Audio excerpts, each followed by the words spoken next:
Next on ABC7's Good Morning El Paso weekend, bringing the political revolution to the borderland. The message being spread as the presidential hopeful visits close to home. Meanwhile, the likely Republican nominee making strides towards selecting a second, who Trump is looking at this morning. And a different kind of search continues near Egypt as crews continue to search for what happened. And the storm track weather, Iris. Those warm temperatures aren't going anywhere, neither are those winds. Let's talk more about it coming up. This is all the news you need to start your Sunday, May 22nd. ABC7's Good Morning El Paso weekend starts right now. Live, where news comes first. From the Mesilla Valley and Las Cruces to El Paso and the borderland. This is ABC7's Good Morning El Paso weekend. And I hope that this incredibly beautiful state will go on record as saying that we need a political revolution. Back on the move, right after Bernie Sanders visited the small town of Vado, New Mexico, just to our north, the Vermont senator already now in California. More than 3,000 people packed Vado, New Mexico to hear what Sanders had to say. It was his third rally in the land of enchantment as the state heads to the polls June 7th. Well, good morning, El Paso, and thank you for joining us. I'm Andrew J. Polk. We'll get to complete coverage on Bernie Sanders in just a little bit, but first we start with some breaking news this morning. El Paso Sheriff's Office tells us one person is dead after an overnight rollover. Happened around 1:30 this morning off the 13,700 block of Gateway West between Eastlake and Horizon. Details are limited, but we know only one vehicle was involved. This is video just into our newsroom from around-the-clock news crews. Sheriff's deputies tell us a Nissan was traveling on Gateway West, but for an unknown reason, the driver lost control, rolled over off the road, and ended up in the desert next to the gateway. We do not know how many people were injured in the crash. Gateway West between Eastlake and Horizon is closed to traffic while sheriff's deputies investigate. We sure to update you on air and online as more information becomes available. Getting back to Bernie Sanders' visit to the borderland, some of the issues he touched on during his rally in Vado were immigration, health care reform, and the economy. Vado has a population of a little more than 3,000 and hosted a crowd of 3,400.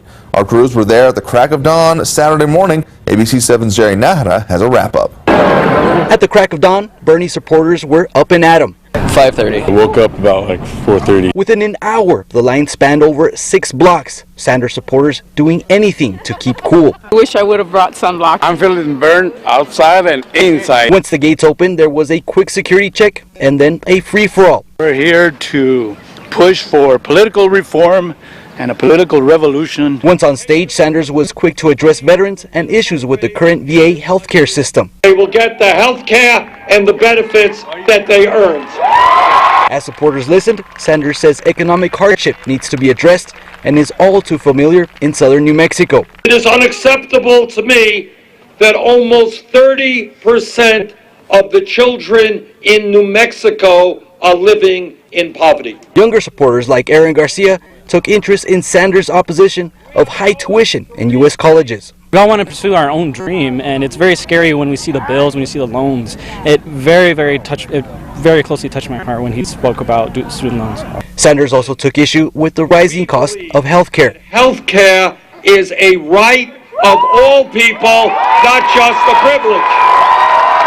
National Nurses United member Silva Sirfas says it's a problem they see all too often with patients. Instead of going to a primary doctor, having access to health care, they just put up because they can't afford it. Sanders also addressed the current state of law enforcement and abuse of power. Where police officers understand that lethal force, killing somebody, is the last response, not the first response. Never been more inspired. Very refreshing. It feels as if I can completely trust them, unlike other politicians.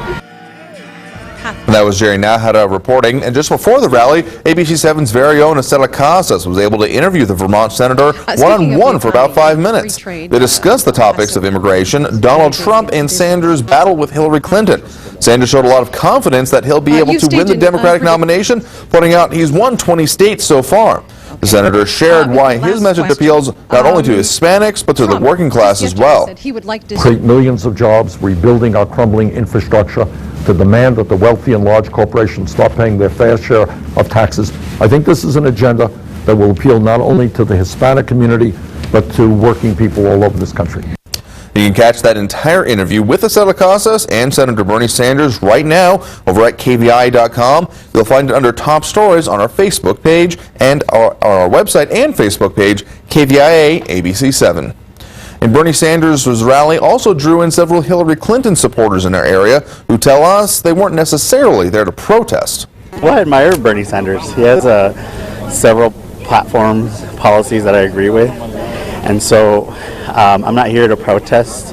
I'm here to support Bernie Sanders. And so we have way more, like Hillary says, we have a lot more in common than divides us. And while many say the rally was inspiring, those weren't particularly ready to support Sanders in this case. And we'll know the final Democratic candidate by June 7th when New Mexico, California, and 4 other states hold some of the last primaries in the country. So how are the presidential hopefuls looking forward to what comes after?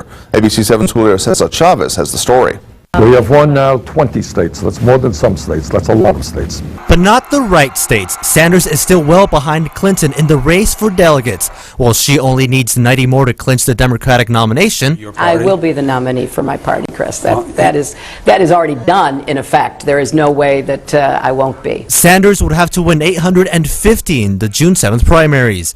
And Trump is only a few states away from being the official GOP nominee as soon as he wins 76 more delegates. So I think we're going to do really, really well, and I look forward to it. I actually look very forward to the debates. Sanders would have another option if he loses the Democratic nomination, one Trump is a big fan of. I think Bernie should run as an independent, okay?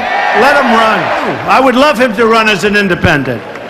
Then it would be the 3 of us on stage. I love that. Sanders, meanwhile, told ABC 7 during a one-on-one interview Saturday he's adamant about running as a Democrat, even if it means not running at all. I would love to share the stage with Trump as the Democratic nominee for president. Every poll that I have seen has me beating Donald Trump, often by double-digit numbers. In the end, it'll be up to the voters to choose who represents their parties come November. I think it is incumbent upon all candidates, Bernie Sanders, Hillary Clinton, Donald Trump, to make the case to the American people why they are the best candidate. And that was Julio Cesar Chavez reporting. Early voting is going on right now in New Mexico. It's open to voters registered with a major party. You can see a sample ballot and list of locations where you can vote also on our website. Just scroll down to the links mentioned section. Meanwhile, on the Republican side of things, the vetting process to select a vice presidential candidate for Donald Trump is expected to begin next week. That's according to a source with the presumptive Republican presidential nominee's campaign. This means those responsible for the process will begin going through files on potential candidates. Trump has said he wants a running mate with political and government experience to help him pass legislation. Names that have been floated so far include former House Speaker Newt Gingrich, Oklahoma Governor Mary Fallin, and New Jersey Governor Chris Christie.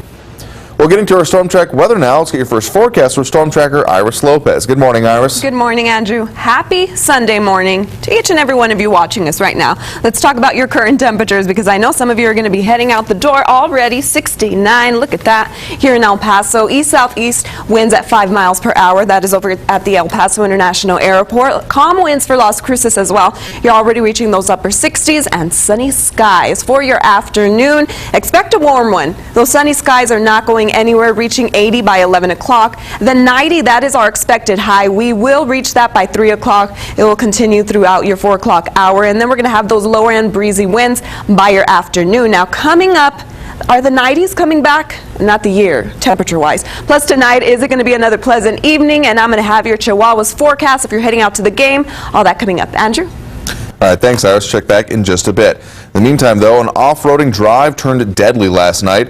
According to the El Paso Sheriff's Office, the crash happened shortly after 8 last night on the 18,000 block of South Fabens, Carlsbad. Sheriff's deputies say an off-road vehicle left the racetrack and hit a dirt hill, causing it to roll over.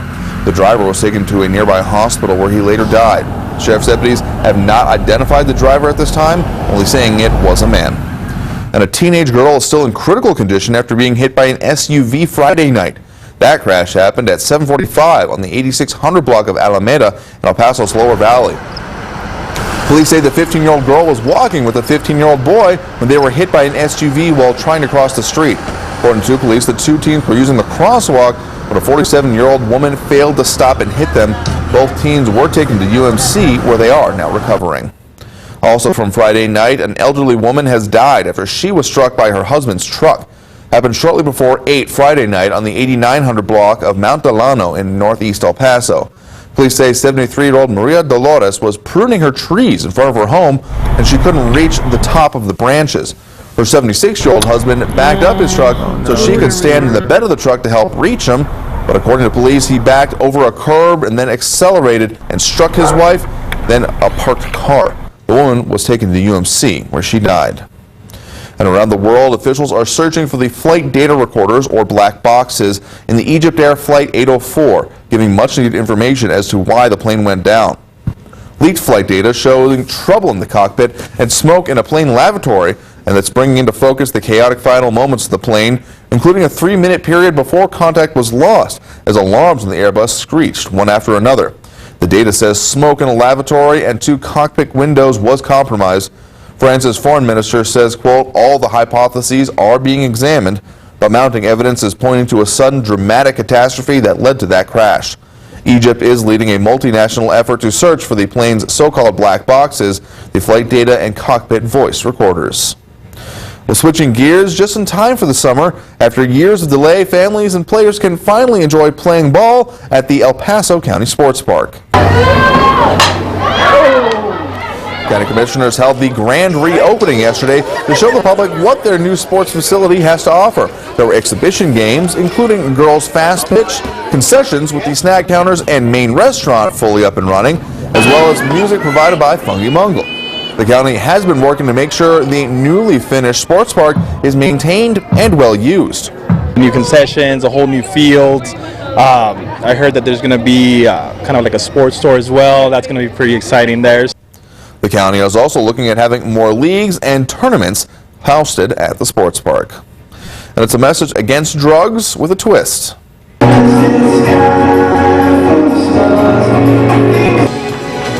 Students at Isleta Middle School spent their Saturday dancing their feet off. It's an event called Dance Against Drugs. Organizers with the nonprofit Communities in Schools tells ABC7 once a teen enters middle school, they're more exposed to drugs. That's why they're encouraging teens to enjoy extracurricular activities and other things to avoid doing drugs. We had an alternative activity where the students had the chance to perform and, demonstrate their skills and learn that there are other choices in life, some positive choices that they could make, to prevent drug usage. And the dance-off was held at the middle school for the whole school to enjoy.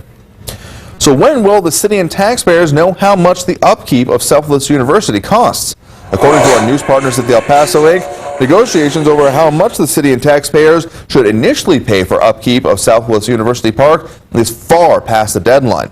Mountain Star Sports Group and the city have been slow to agree on a 5-year capital improvement plan. The capital improvement plan is meant to ensure the city is prepared and has the money on hand when things like roofs or turf need replacing so that the ballpark remains a top-notch facility. According to the ballpark lease agreement, the plan was supposed to be submitted to City Council for approval in April of 2015.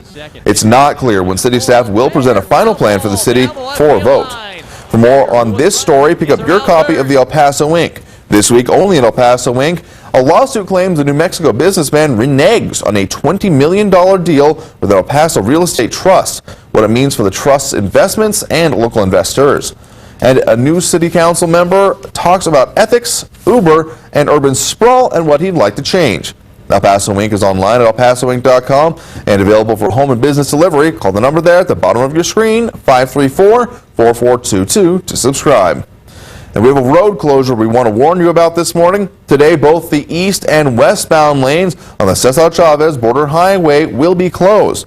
The loop will be closed between US 54 and Santa Fe Street in south parts of downtown. The closure started this morning at 5 and will last until 7 p.m. tonight. Well, when the weather is this nice, why not spend some time outside? Coming up on Good Morning El Paso Weekend, a festival bringing together 3 major Borderland favorites. And later, more fallout and fatalities from that bus crash in South Texas. Time now is 8:14. Taking a live look at traffic this morning. I-10 and Joe Battle, few cars out there. I-10 and Zaragoza moving along just fine. No major problems there, but like we just said, there is that road closure on the loop closer to downtown on the Cesar Chavez Border Highway, so be looking for ways around it. I-10 and Lee Trevino also just fine. And storm track weather, Iris. Is that nice weather going to stick around, or are those winds going to mess it up? I'll let you know coming up. You're watching ABC 7, where news comes first.